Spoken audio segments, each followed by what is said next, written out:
You guys know I love my Storado. It is my favorite car I've had today, no? Yeah, I was about to say you here for a Shut week. up, Calm down. shut up. And the reason why I came to see Tommy and Ivan is because there are a few things I hate about this fucking car that I need fixed. We need to fix a few things, Tommy. Oh, look at your sexy ass motherfucker. Get out of here. Get out of here. What are we fixing? We need to fix a lot of things. Number one, it's like a project in two parts. The first part will be the top here. Okay. And the first thing is we need to Mexicanize that. So I'm thinking, I swear to God, dude, I'm like thinking lawnmower. a lawnmower, Okay. a ladder, a small ladder, a leaf blower, and a weed whacker. Okay. Any of those things I want to put there. So let's figure out how to do that. That's like, and by the way, that's a real request. Okay. Just because people are gonna be like, there's no way. No, it's for real.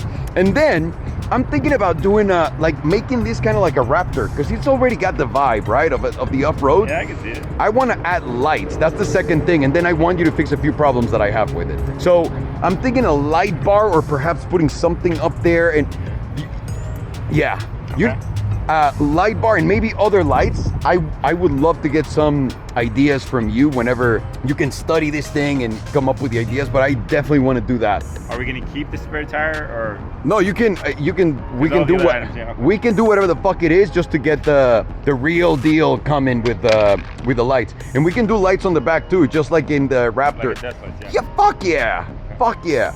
It's got to be ridiculous. And then I have two problems with the car itself. What are the problems? All right. So get in, please. Please, Tommy. Step into my office. All right. Yeah. So here's the problem. Number one, it's really hot. That's one. That's really fucking hot. The problem is, look in the rearview mirror. You can't see shit. Dude, you can't. You see the intake. When you say you can't see shit, you literally you can't There's see no point. nothing. It's just a. I need a camera right here. Okay.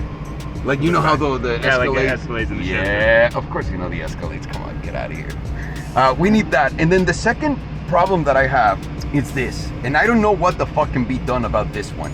But if I want to get into the sound or any, like basically sound or skip a song, I need to do this.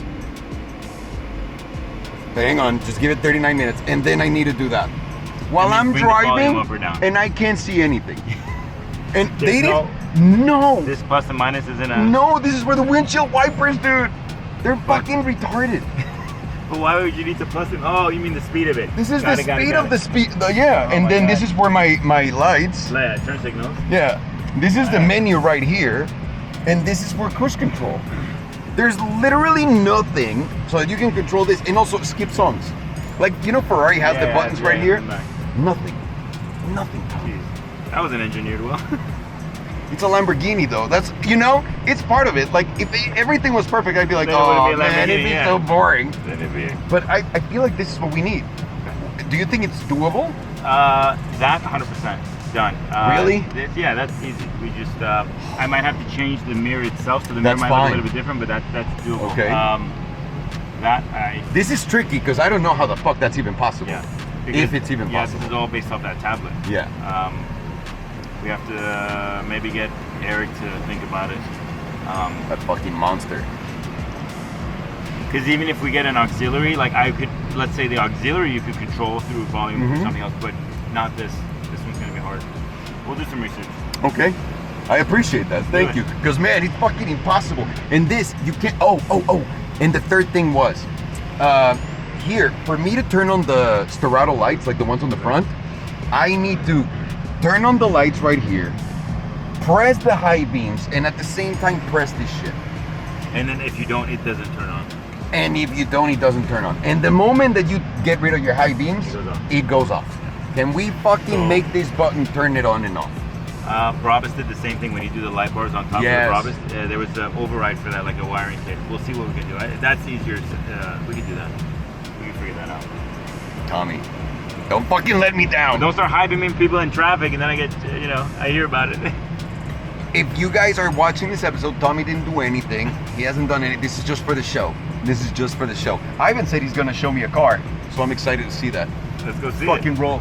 So this thing, does it have cup holders or no? No, it does not. But that's a great point that you bring It's an up. off-road truck. It's meant to be an We need cup holders. Is there any one cup holder design that you guys can do? Maybe 3D printed something? Wait, do you want like an Italian cup holder or like an American cup holder? An American cup holder. It's gotta, like, I gotta put my big gulp in big gulp inside. No, probably an Italian cup holder. Hey, I'll just cut a hole in the dash and you can just put it right in there.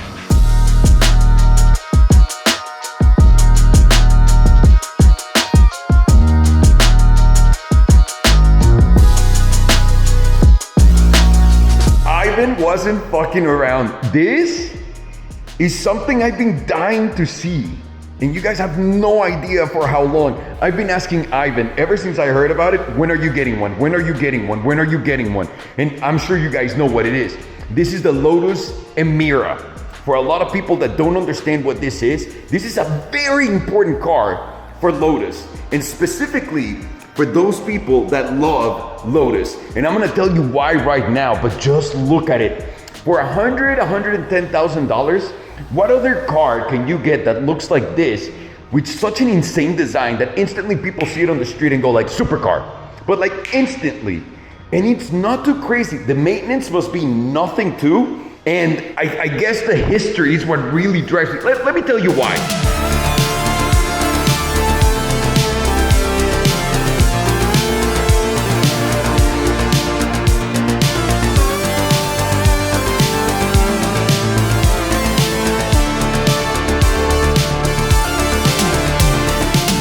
The reason why this car is so special is because I'm sitting in history. My ass right now is sitting in a piece of history, automotive history, and it's incredible. So let me explain a little bit so that you guys don't feel a little bit out of the loop. I'm sure you guys know, you guys are fans about, you guys love cars and you guys know history. Lotus is obviously a racing brand. It's been around forever. They're from the UK originally, and they've done, I don't even want to get into the history, but let's just say they've had some F1 championships. They've had some incredible F1 legendary drivers in their roster. This is a brand that people look at whenever they're thinking about like, I want something that I can become one on the road. And this is one of those cars. One of the very few cars that's just completely based on driver experience, and that's what they want to give you. And the reason why this is history is not because of that, because they kept true to that, but because this is the last of its kind. All right. As you guys know, Geely, Chinese company, invested in these guys. And when they invested in these guys, they took the roadmap and they decided they were going to go fully electric, kind of like the same thing that they did with Volvo. But in here, Geely funded all of the development and production of this car, the Emira. And honestly, I think it was a brilliant move. And the reason why is simple. You're not electrifying anything. You're bringing back the last of a kind, the one thing that people love, and you're making it better all around. That was the whole point. So in here, for those people that love that symbiosis, if that's a real word in English, which means you and the car become one. If you guys love that, this is going to be one of those cars that should leave you with a big smile on your face whenever you're driving. This is why I've been dying and asking Ivan to fucking show me it, because I know this is a very special car in the history books. A lot of people are always going to remember it, and specifically people that love Lotuses. But I think this is the first time Lotus has a chance at going outside of those people that love Lotus. And I think it's showing right now in their orders, because this car right now, this is a year late. So it was supposed to start getting delivered last year, and now being a year late, and I'll tell you why, you would think, oh, it's probably a problem, they couldn't sell the cars. No. They actually got so many orders for this car that this has been one of the best launches for a regular production sports car in the history of anything. Literally 4 years. 4 years of production are already sold. That's incredible for a brand like this. For $110,000, what else can you get that gives you all of this? And obviously I haven't driven it, and this is one of the greatest opportunities to go out there and enjoy one of these cars. So either way, the reason why this is so special and it's gonna mark history forever, it's because Lotus and Geely are just gonna go electric. This is the last of its kind. This is the last car that they didn't compromise for shit. And they made it all about that symbiosis, that driver connection with the road, with the car, just becoming one. And it has that Toyota engine supercharged in the back, 400 horsepower. And it's a mid-engine car, of course. And a lot of people are going to say and complain that it has 10 horsepower less than the Evora. And what the fuck? Well, guys, 10 horsepower is nothing. They remained completely true to themselves. It's a lightweight car. It's a car that's just, everything is all about efficiency, air efficiency, and that feel. And you can tell. I mean, they could have put a frunk on the front because the engine's right here. And you get a trunk but no frunk. And the reason why it's not because they went cheap. It's because they want to use that for real air coming in and keeping the car grounded and doing everything that it's supposed to do to give you that experience. This car comes with an automatic gearbox. This is a manufacturer car, which I'm very lucky to drive right now. But they're going to come with manuals. And the manual version of this is going to be the one that everyone's going to go absolutely ballistic and nuts over. I guarantee you it. Because it's the last of its kind. As you guys know, not only manuals are disappearing, now we're all going completely electric. So this is one of those last opportunities for people to own what an old school car was by a racing company that has incredible heritage, incredible history, incredible drivers in its lineup through history. And right now they're doing a final goodbye with these guys. Now, they're sold out for like 4 years. You can't get them. But they're going to start landing right now in about a month. So we're going to be able to actually come back and just drive a manual because I imagine what that's going to be like. They're also going to give you another option in adding an AMG engine, the most powerful 4-cylinder engine that AMG makes, which is the most powerful 4-cylinder in the world for production cars, by the way. They're also going to try that in here with a double clutch transmission. This one is a single clutch transmission, but again, you want to buy the manual on this car, so it doesn't really matter. This is single clutch 7-speed gearbox for this one. We'll see how that is. But dude, everything about this screams supercar. I want to go drive it. I want to see if it remains true to itself. And tell you this, $110,000 price, it's incredible for the package that you're getting. I've seen so many people just that are outside looking at the car and taking pictures and video because it looks properly extreme. And I adore it. Adore it.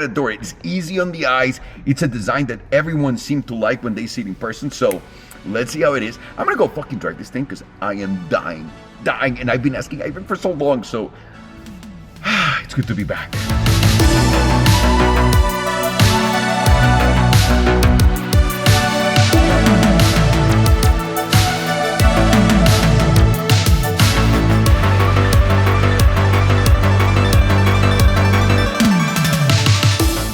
So I've been driving this thing now, and let me tell you something, guys. I want to give you just my first raw impressions, just raw like the Wu-Tang Clan. I hope you're fucking ready for this. Number one, it's so easy to get in the car.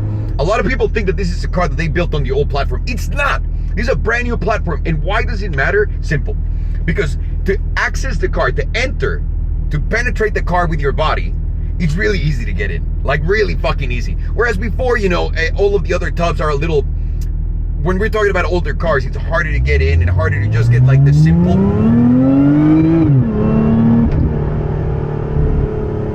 It's hard to get like the simple little things right, but these guys have done it absolutely right. The chassis is immaculate. I absolutely adore this new version. What are we looking at right now? I just want to remind you, 400 horsepower, rear wheel drive, mid-engine car, 6-cylinder, supercharged, and that engine is done by Toyota. And the thing is, it's got a 7-speed gearbox, sequential gearbox. It's not a dual clutch, so it's not gonna do all of the nice things that a dual box gearbox does, but it does all the nice things that a Lotus does. Did you guys see that? Did you guys? I don't think you can from the outside, but God, the brakes on this thing, instant. By the way, it's a joy to drive. The moment that you get in, you're in a good mood. It doesn't feel like, oh my God, this is gonna be a pain in the ass. When I got in the old Lotus, I remember thinking, it's nice, but this is a pain in the ass for sure. And this is not. This is really easy. This is like a PG-13 type of a Lotus, if you will, which makes it really, really, really simple for people outside of the Lotus outside of the Lotus circle to fall in love with it. Another thing I want to say from how easy everything is your AC, it's got a completely a complete thing of its own, so you don't have to get into the screen and tap so you can get the AC going. Awesome. Another thing that I really like that they did is beyond the AC controllers, just getting in the car and seeing where the drive mode is, which is for your sport, track, or regular option. It's amazing that it's right there. Pretty much, this is one of the simplest cars I've ever gotten in and understood right away. Basically, I didn't get any lectures, I didn't get any tips, no one told me anything. They were just like, get in the car and drive it. The only thing I needed help with understanding was how do you put it in drive, reverse, and all that stuff. It does have a little bit of a it's different from your conventional automatic transmission. That's the only thing I'll say. The car doesn't feel that low, at least to me. It's not hard at all to just make it go through stuff, basically. The steering, it's such a fucking joy. I can feel how I'm moving the entire car and how the chassis follows me. And like, I feel like this is me and my body moving. And that's something really hard to accomplish. The automatic gearbox, not the greatest thing in the world, but dude, if you're buying this fucking car, why on earth would you get the automatic gearbox? Again, this car is going to have a different engine with another automatic gearbox for the Mercedes, right? With the Mercedes engine, the 4-cylinder, etc. I'm sure that's going to be epic. But the car that you guys want to buy, the car that I want to get, this one, has to be in a manual. And the reason why we got to do that, it's simple. Listen to the supercharger. And you know what? The car is not overwhelmingly fast. The car is actually on their slower side of things compared to like supercars and all this crazy shit. But man, you can actually step on the metal, put the pedal to the floor. I don't know why I started singing that. You put the pedal to the floor and it gives you time and you're enjoying the high revving engine. You hear that supercharger whine, which by the way is one of my favorite noises in the world. It does pop-ups, motherfuckers. I don't know if you can hear them. They're very subtle when you have everything closed right here, but the pop-ups are delicious. The car feels agile. The car feels ready to go. But most importantly, they are achieving the one thing that they were looking at, and that's symbiosis between the driver, between the car, and the road. This is the Max Verstappen of regular cars, the RB19, the Red Bull car, with Max Verstappen, which all of us can be Max Verstappen, and the road is the road. The road is the track. And it's perfect. You really can place the car wherever you want. The steering is immaculate. The sound is great. The fact that it's not the fastest car in the fucking world is amazing. It actually plays a positive role in this. And the only downfall in this car is the automatic gearbox to me, as far as perfection goes, because this is really close to perfect. Great brakes, great visibility all around. Very spacious interior for how small the car is. Incredibly easy to use and straight to the point. At this point, you gotta wonder, you gotta ask yourself, how perfect it's immaculate. The only thing that this one's missing is a manual gearbox. But fear not, guys, we're getting manual gearboxes for these things. So it's not a big deal right now if I'm mentioning that. But the fact that the car, and I don't feel like I'm gonna die. Oh my God.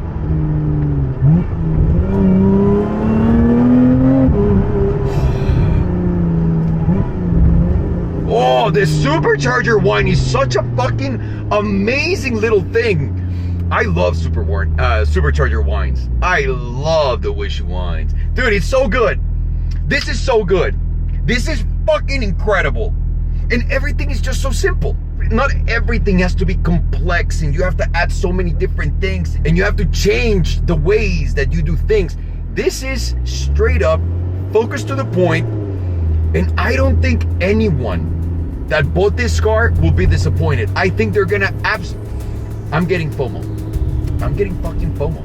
Thanks, Ivan. Thank you, Lotus. What a machine. What a fucking machine.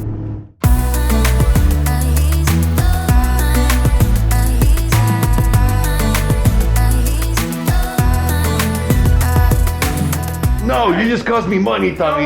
Tommy was supposed to show us something right now that you probably already saw, which by the way, we did backwards because I drove the car first. And I loved it, dude, the Lotus. What? Oh, the Lotus is weird. I want... So now Ivan is showing me the colors and I'm $100,000 off. Let's look at the options. I first thought he was a mechanic. Get the fuck out of here. So these are the 6 different colors that the car launched in. Mm-hmm. And now they've just released 3 more colors. Mm-hmm. So when the car first came out, you can only get them in these colors in the first edition. Good news is now you don't have to just pick from these. There's black, there's white, there's a few more colors that you can pick from. And nice. These are the interior leather samples. So nothing crazy with Lotus. It's not a gimmick. It's not you know. No, the gimmick is the way he drives, dude. 100%. It's Did all you say they drivability. do white with a red interior? Tommy, the Persian special. Come on. It's the Persian and the Asian special. Done. And look who we got. Look who we got. Fucking rock star. What's going on? What's up, man? I just wanted. They just sold me these fucking cars.